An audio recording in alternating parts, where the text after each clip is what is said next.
In this video, I'm going to show you how to copy any website to Framer in just 5 minutes using a simple Chrome extension. This is a super useful workflow if you want to rebuild a layout faster, grab design elements, or move a website structure into Framer without starting from scratch. And if this tutorial helps you out, make sure to hit the like button and subscribe for more quick software guides. Alright, let's get into it. First, open the Chrome Web Store. You can do that by searching for Chrome Web Store in your browser, then head over and look for the extension called HTML to Framer. Once you find it, install the extension into Chrome. This extension is what makes the whole process possible because it lets you copy elements from a website and bring them into Framer. After the extension is installed, open the website that you want to copy. It can be almost any website layout you want to recreate or reference in Framer.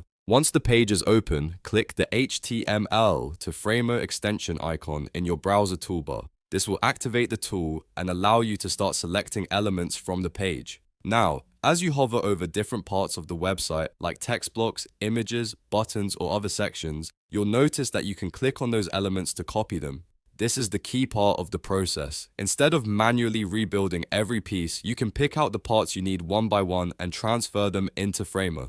When you've selected an element, go to your Framer project or Framer page and click Paste. The copied element should appear inside your site. If it doesn't land exactly where you want it at first, don't worry. Just keep adjusting as needed and continue the same process for the rest of the page. Repeat this for each element you want to copy until you've recreated the full website or the section you're working on. Start with the main layout, then move into headings, images, buttons, and smaller design pieces. The more carefully you copy each element, the closer your Framer version will look to the original. Once everything is pasted in, take a moment to check spacing, alignment, and responsiveness. You may want to clean up a few details so the design looks polished inside Framer. After that, you can publish the page and make it live. And that's it. You've now copied a website into Framer in just a few minutes using the HTML to Framer extension.